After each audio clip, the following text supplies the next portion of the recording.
Hey guys, I'm going to do a little rant on the PlayStation Network versus Xbox Live. I'm actually going to talk about a few fanboy comments in regards to that, and I'm going to actually talk about channels that I actually watch quite frequently. Number one, go check out General Minus. He trolls over Xbox Live. He's incredibly fucking funny. He's hilarious. And yeah, he trolls a lot of people in regards to this.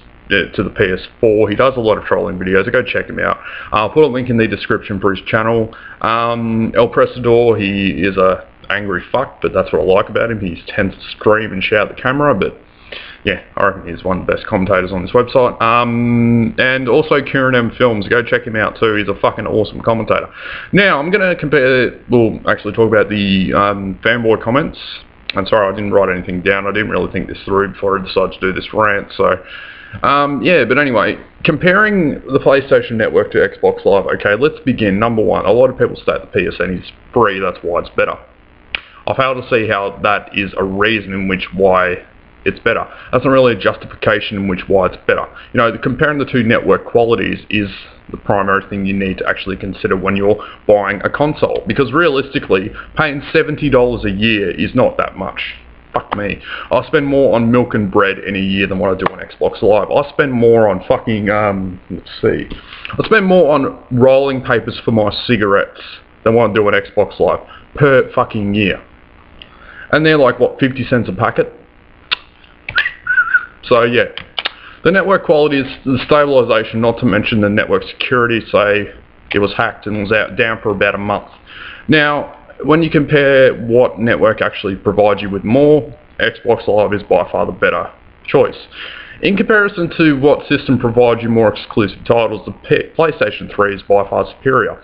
I own both the PlayStation and Xbox, getting a bit of phlegm in my throat. If you want, you can come lick it out with your tongue. That was a bit random, but anyway, I was not being serious there, people. You retards over the internet, stop taking everything so serious. Yes. Thumbs up. But yeah, overall exclusive titles, you've got MGS4, you've got Resistance. I'm not really into Resistance, I don't mind it, but you know, in my opinion it's not really that great of a game. You've got, fuck me, I can't actually think.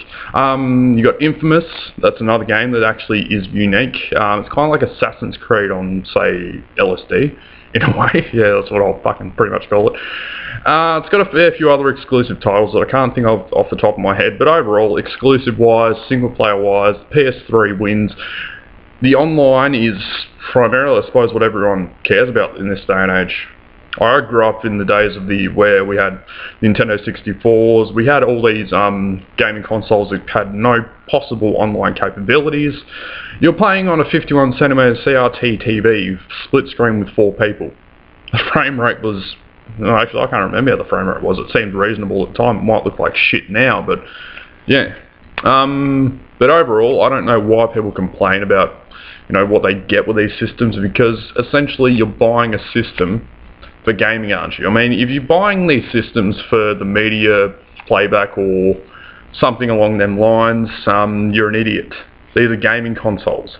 You realistically should, you know, buy a laptop or a PC if you actually want to utilize systems for the purpose of just media in general, like watching videos, listening to music, looking at photos. The list goes on. Most TVs come with USB ports. Actually, all TVs do in this day and age have USB ports. So there's really no reason to buy these systems for that purpose, but I can understand some people are like, I want an all-in-one system, that's fine. Basically, essentially all these systems are all-in-one systems. The thing is, like, my generation I classify as lazy because there are so many options. Let's see, I want to convert this file so I can play on my 360, that's fine.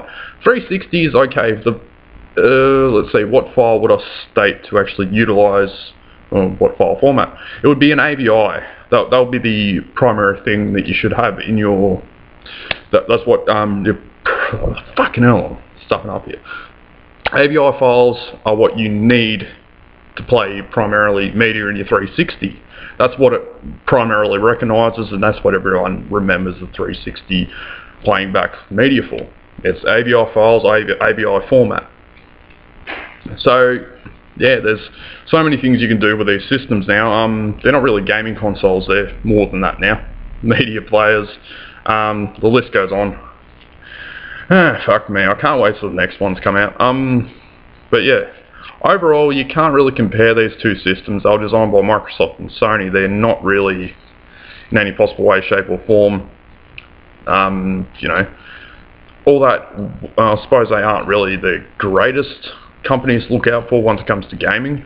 My advice really is just to get into PC gaming. I mean, there's so many things you can do with PCs now that consoles cannot even dream about. Not even the next generation can.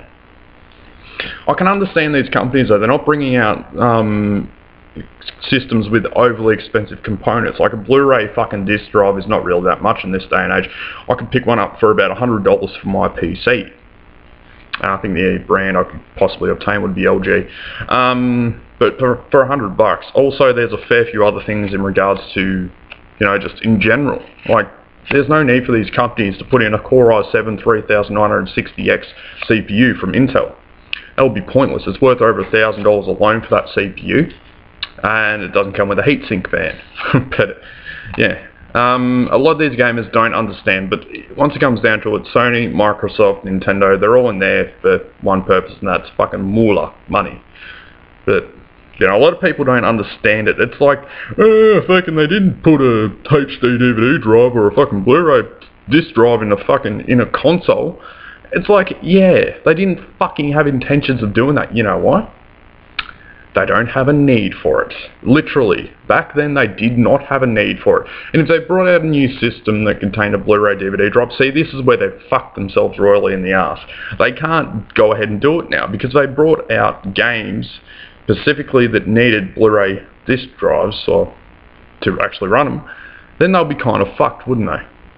So they've kind of screwed themselves in the ass because they actually brought that out. A lot of the consumers would be pissed off. It's like, oh, fuck me. So I have to go out and buy this system in order to run this game.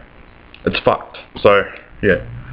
But yeah, overall, PlayStation Network versus Xbox Live, you can't compare the network qualities. The actual pricing, you can't compare either. You can't really compare the networks at all. Yes, they both fucking play online games. Essentially, they play the fucking same bullshit like Call of Duty. Ooh, COD. Yes. The greatest game that Activision has actually fucking, you know, associated with. You know, that's the only game that realistically anyone plays on any system, I mean, actually cares about. They all bitch and moan about, like, prepubescent girls, but the fact remains, they all care that much about Call of Duty to buy it, don't they? It's one of the most successful fucking franchises in media history. You look at how much Call of Duty has raked in over the years. It's fucking ridiculous. They don't have to change anything in COD. I may as well make this a rant about other things. They don't have to change anything in COD. They're making that much money off it at the moment that if they did that, they'll be fucking retarded for doing that. Because the whole franchise is based around, you know, that fast-paced gameplay, the same control scheme essentially. It's going to be the same until Call of Duty basically acts like Guitar Hero. You pretty much had a few add-ons and features, but overall it was the same fucking thing, year in, year out. So, yeah. You know, I can't imagine COD changing. It's just fucking not going to happen. And see, for people who actually view this video, and this is the first video you viewed on my channel, I tend to do rants, but I tend to skew off into something else entirely different that's off topic, but that's just me for you. Anyway guys, I've done my rant, so let me know what you think about the PlayStation Network versus Xbox Live. Do you think it's ridiculous that people try and compare the two networks? And yeah, one thing I would like to point out though, Xbox Live, $70 a year, but I'm already paying roughly about $120 a month for my net connection. So realistically, that $70 on top of my fucking net connection per year, holy fuck, that is pretty much nothing.